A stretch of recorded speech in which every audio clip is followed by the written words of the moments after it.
continue our coverage in the run-up to this year's general election. In the studio, leaving his role as Isle of Man Bank Managing Director on the 22nd of this month, is Bill Shimmins. Good morning to you. Good morning. For the last 5 years, Managing Director and Island Director of RBS International. Prior to that, he's worked in senior roles for a number of banks in the UK and internationally, including 12 years in the City of London. He'll contest the seat in Middle in September. He's 50.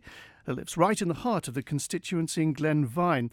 A banking career of over 34 years ending in high office, undoubtedly a magnificent pension. So why on earth do you want to go into politics? I want to help, John. I mean, the island faces multiple challenges at the moment. The financial position is difficult. If we look at the population, we think it's declining and it's getting older. The demographics are really quite scary. And public services are struggling to meet people's expectations.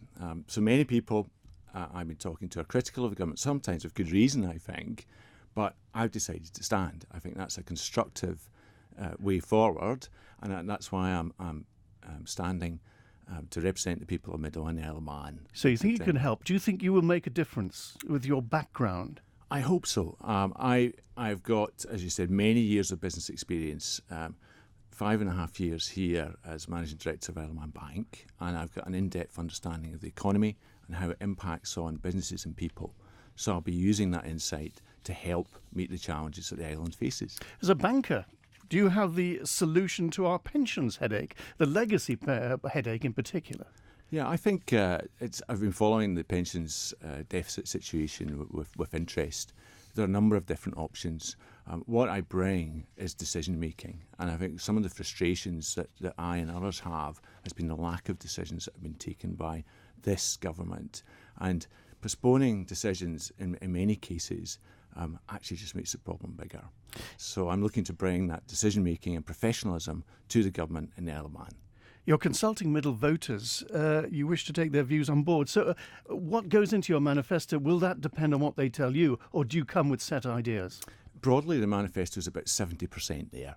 So what I'm looking to do is test those policies and take input from the constituents of the people of Middle, and that's what I'm doing at the moment, and I shall be publishing the manifesto in August. But please, I'd encourage people to come forward and engage with me. It's a very important election. Is social media the right way for MHKs to keep in touch both with the world and with their constituents? You use it quite a bit, I've noticed. Yes, I'm using social media. I think it's one of a number of channels. So last night I was out talking to people in Snugger Avenue and in the Strang.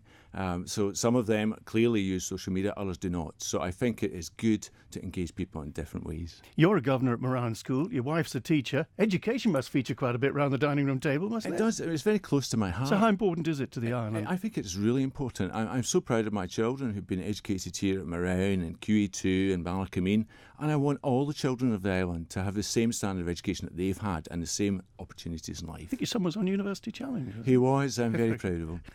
You talk about taking decisive and responsive approach. So if tough decisions are needed, would you not hesitate to take them? Yeah, I've had to take tough decisions in business, and I think that goes with the territory, and that's one of the things we pay our MHKs to do, to take decisions. So I can do that, and that's one of the reasons I'm putting myself forward. Just one thing, you're in favour of changing our abortion laws. I've noticed you've signed the petition. Yes, I am. I was really shocked to hear that our abortion laws had fallen so far behind the UK and Ireland.